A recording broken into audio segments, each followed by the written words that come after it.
Hooty hoo! Hooty hoo! Hooty hoo! Welcome to another episode of Beer Thunder. I am Squishface, and I am drinking some Leinenkugel's Summer Shandy. Now, because the chicken nugget bit went over so well, I figured for an introduction for this, I'd be just like, what's on my mind? What am I drinking tonight? And yes, it's the beer that I just said. And for my European viewers, for my people that don't drink a lot of beer, for my minors, a summer shandy is a wheat beer with basically like a lot of lemon and honey flavor in it. And this is one of those beers that I really hated probably 5 to 6 years ago. I got it a long time ago and I'm like, this tastes like lemon pledge. Did not like it. Came back to it today and apparently my taste buds have changed. And it's a hot day, and this is one of those beers that I consider to be like a boat beer, which is a beer that you would drink on a boat at a lake all day long and still be able to function at the end of the day. Because it's not a light beer, it's not like Bud Light piss water, but it's got flavor to it. But it's not like drinking like a double IPA. Like you don't want to drink a double IPA on a lake. You just don't want to. By the end of the day, you're gonna hate your life. Your liver's gonna say, "Please replace me with something else." It's just not gonna be good. This, relatively speaking, is pleasant. Would I recommend it to everyone?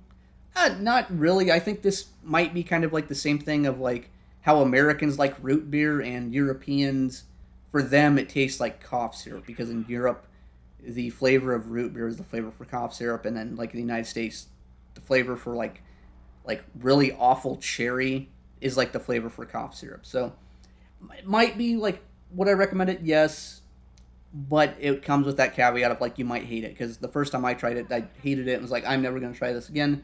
But my standby was not available, so I got this, and it it's pretty good. It went down pretty well today, so we're having a good time.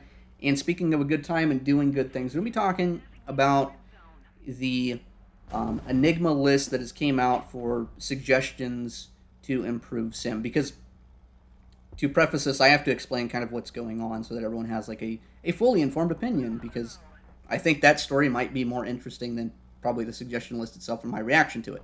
So number one, Enigma is the Enigma Cold Wars guy, the guy that runs the DCS server, who kind of more or less managed a server that created what is the equivalent of 11.7 tier and down for DCS, where they focused on Cold War planes and they focused on making a game mode that was focused on gameplay itself as opposed to being focused on having the latest and greatest tech and allowing you to just play whatever module you wanted. Because what happens in DCS is at DCS's equivalent of top tier is like the multiplayer is not very good.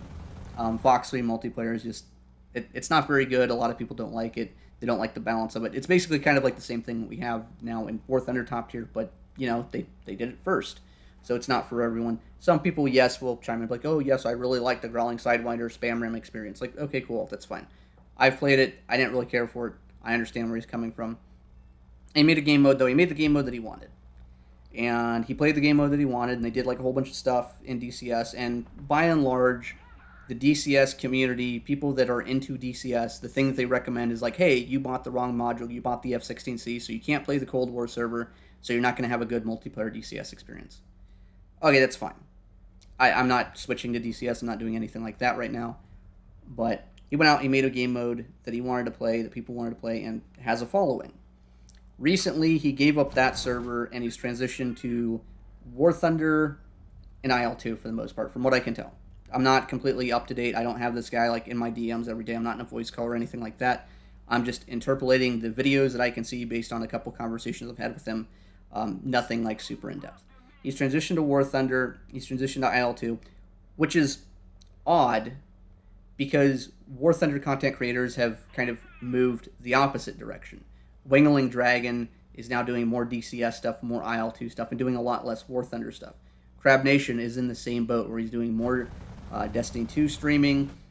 He still does War Thunder events, but he's also doing DCS now. So like those guys that have been kind of like mainstays of the War Thunder sim community, at least for most people, have kind of transitioned to the other game, but the guys from the other game are transitioning to this game, which is really indicative of both player bases are frustrated with the developers not really listening to their input.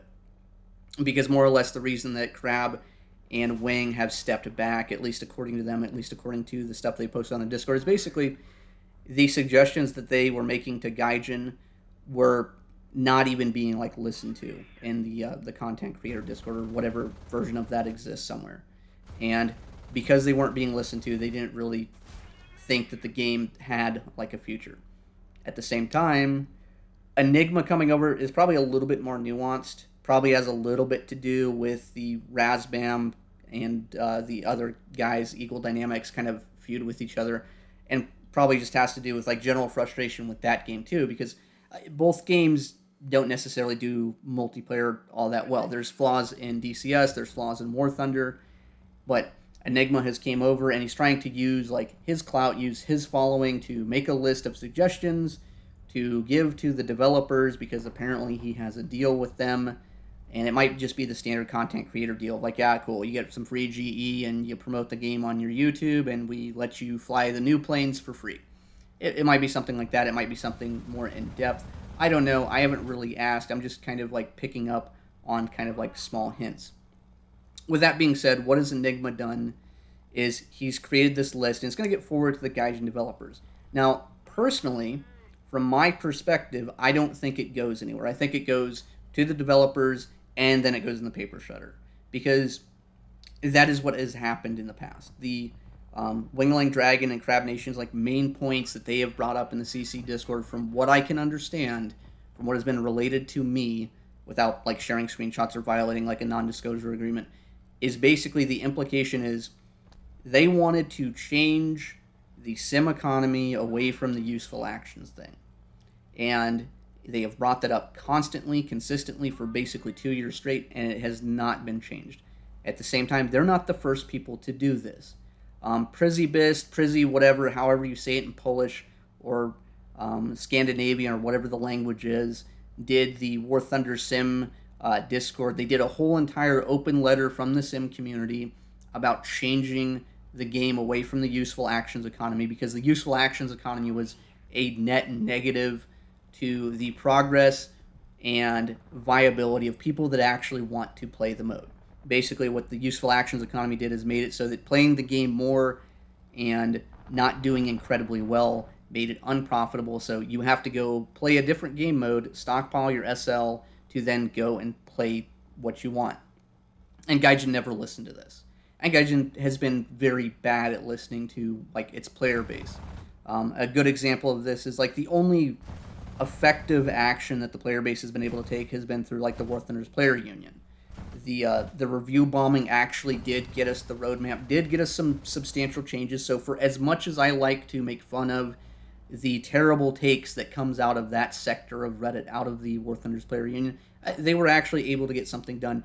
And maybe that was the wake-up call to get Gaijin to change kind of like their tact with the game. Because we've had a lot of like pretty decent changes lately. Like battle ratings decompression is a step in the right direction. It's a good thing to do. It's not perfect because it's done by Gaijin. Multipathing, I don't like the change, but I think it's a 60-40 split, and I think that the majority of players prefer the change. Yes, it's dog shit, yes, it's terrible, but the majority of players do prefer it. Same thing with the economy, same thing with like all of the roadmap stuff is generally good. So maybe the suggestion list goes forward and maybe Gaijin smells blood in the water, sees that Eagle Dynamics and Razbam are collapsing in on themselves and DCS is kind of up in the air. They can kind of like seize market share by actually developing their sim product. The same thing can be said for them releasing their virtual reality game for PlayStation and then for computer, where they might be trying to encroach on the market share that IL2 has. But both these games have like really smaller market shares, and they also have like kind of like a dedicated niche where they might pull some of that away, but who knows? My personal opinion, though, the suggestion list is going to go nowhere. So I wasn't really keen on being a guy to edit it. I wasn't really keen on providing really, really in-depth feedback. And the reason I'm not really keen on providing in-depth feedback is because I looked at the list, and the list is organized by the issue, the priority, and how difficult it is to implement. And the way that this list reads, the way the initial list read, because I had access to the first list, and probably the second and third revisions of it, and now I no longer have access to it, so I don't know what has gotten put forward and what's been changed. But the very first thing on the list was adding helicopters to EC. And this is a dumb suggestion. This is a dumb priority too. Like putting this the first on the list is dumb, which means the community that he solicited feedback from like probably doesn't play the game, probably doesn't really understand the game in depth. Because in reality, from my point of view, if I was dictator for a day, if I had control of Sim, there are literally two things to do. And these two things are very, very, very obvious. Number one, in big, bold, black letters, underlined, bolded, double-scored, cursived, it's the economy, stupid. Literally just Bill Clinton's slogan from the 1990s, it's the economy, stupid. People cannot afford to play Sim. They are not rewarded for playing it. They're not rewarded for playing the game more. So people start the game, realize the rewards suck, realize that the reward to loss ratio is not very good, and they leave and they go do other game modes.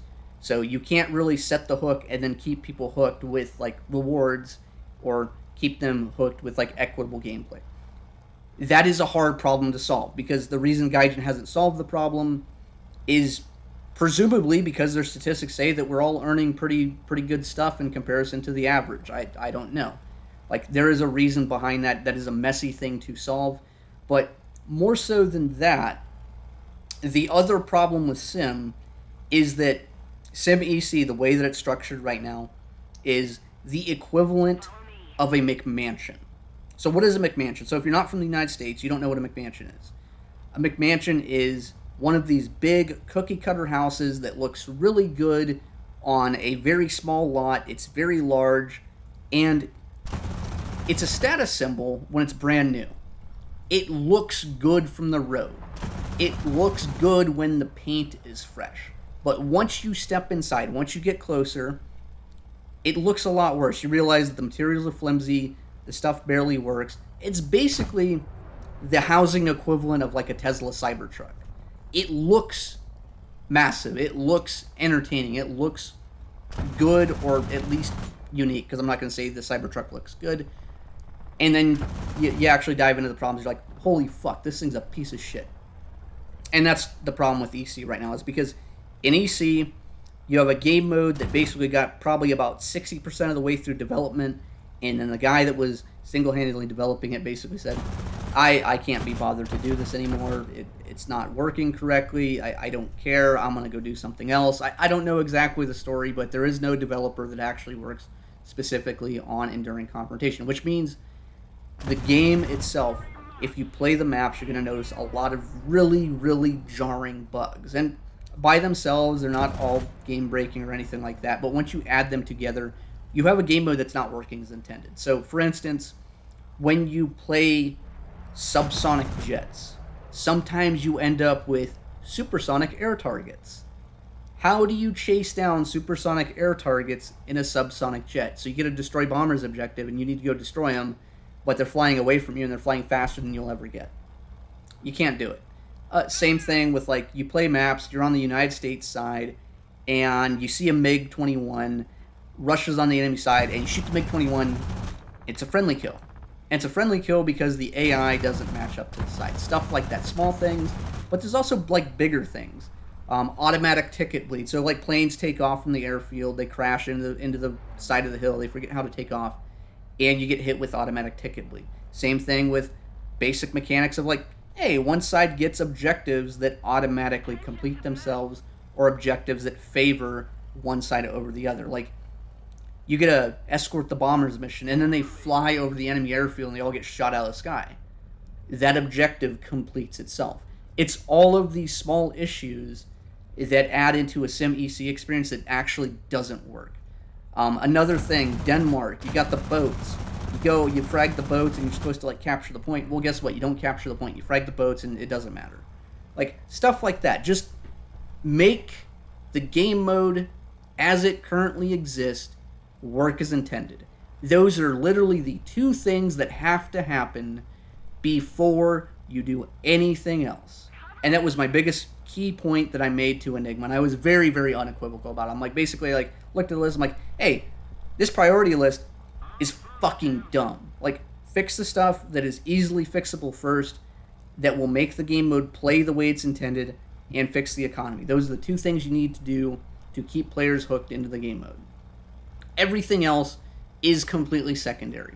And the fact that stuff like adding helicopters to EC, making Sim EC a bigger experience, which implies adding tanks and boats to it that are player controlled, that's a pipe dream. That's a fantasy. That is a thing that does not need to be on the table, because I guarantee you implementing those in the game is not going to make it better, because people have not considered the way that they actually work. So for instance, let's talk about boats for a second, because I think boats is probably the biggest thing that is like easily relatable, at least for Sim players. So in Sim, let's back up a little bit. One of the other suggestions is removing the option for third-person bomber gunners and forcing them into first-person, or implementing some kind of mechanic where like you give directions to your gunners so that the player doesn't control the gunners, the AI controls the gunners, and then like the gunners are going to do it. Because Sim players hate bombers. Sim players hate bomber spam, and Sim players hate it when someone can click a couple buttons, go to third person, and then they hold the mouse cursor on you, and they're able to shoot you from a kilometer away. Guess how battleships and boats are implemented. Guess how they actually work in the game. Guess what? It is the exact same issue, the exact same overpoweredness of having third-person mouse aim gunners, but now it's not a couple of 20mm MG151s facing out of the tail. It's 20 to 45-inch cannons and 40mm and 20mm in the whole kit and caboodle, where you can't really scale a Sim PvP mode against like a player-controlled battleship. There's no real adequate way to do it, at least with the mechanics that exist in game. So like expanding the game beyond what it currently exists is like it's a non-factor. It's stupid. Like, don't even think about it. Like, push that so far to the right that it should not even be on the list. And I think that it isn't on the list. The same thing goes for suggestions like we should implement SAMs into EC. That sounds like a really good idea in theory until you think about it, because what putting SAMs in EC encourages is basically players doing the same thing they do in Air RB, the same thing they do in Air EC for props, which is as soon as you get engaged, you disengage and you run to the nearest SAM site and you let the game play itself. So what this has the potential of creating is the equivalent of mid-map airfield camping. And we've already had this happen before, by the way, because back when I started Sim, the Convoy AA would target literally everyone. And it was more overpowered than it is now. And what would happen in props is you would get behind a guy and he immediately ditches the dogfight and he dives to either the nearest base that he has, so the nearest bomb base that he has, or he dives to the nearest convoy and you get shot down. So you have to give him a free 6, and he usually has a better plan. It's not good.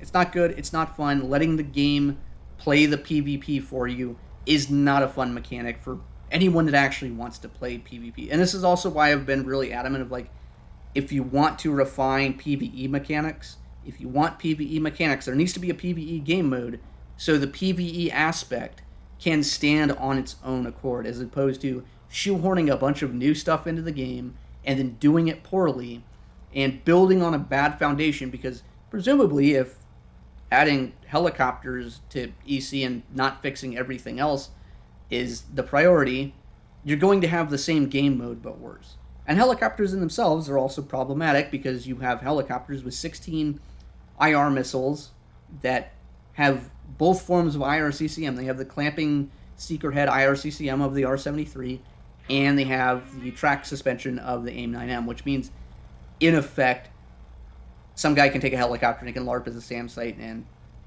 you might have some recourse against it. You might be able to figure out a way around it, but in reality, even just figuring out a counterplay to it is going to be tedious. It's going to be boring. It's going to be frustrating. And adding another layer of frustration to the game without fixing the foundation of it, because you can't build a house from the roof down. You have to build from the base. You have to build the foundation. You have to pour concrete. You have to make it correctly, and then you have to build up from there. And you have to use good materials if you want it to last. If you don't want it to become crap, you have to do it correctly. And that's my biggest thing, is do the changes correctly. really need to hammer home these 2 points. Number one, fix the economy. Make it so that players are rewarded for actually playing the game and playing the game more. We need to get rid of this set period of time where you get a minimum score and playing beyond that minimum score has no effect on your progress. The other thing that needs to happen is players need to stop being bankrupted by just being more or less average of the game mode. The score threshold that you should have to reach to just break even should be a 1-to-1 kill death ratio, a 1-to-1 equivalent of that if you're doing base bombing or whatever. That's what it should be. You shouldn't be punished for playing the game mode that you want to. You shouldn't be forced to go grind out some SL and Naval, to come back to SB, to be mediocre at it, to cut your teeth in it, to have to go back to another game mode, to get SL, to come back and hemorrhage it. There's no other game mode that punishes you as much for learning just how to do it and how to learn the right things as Sim is right now. The second point is, make the game mode work as intended. Fix the game mechanics. Fix the small bugs, the small things that should have been fixed years ago. Make it so that planes can take off past a certain period. Make it so the AI is not crashing itself into the side of a hill. Make it so that the B-point bombers circle the B-point and then leave the way that they're intended to, as opposed to having them circle there so that they're just a free objective for everyone to kill.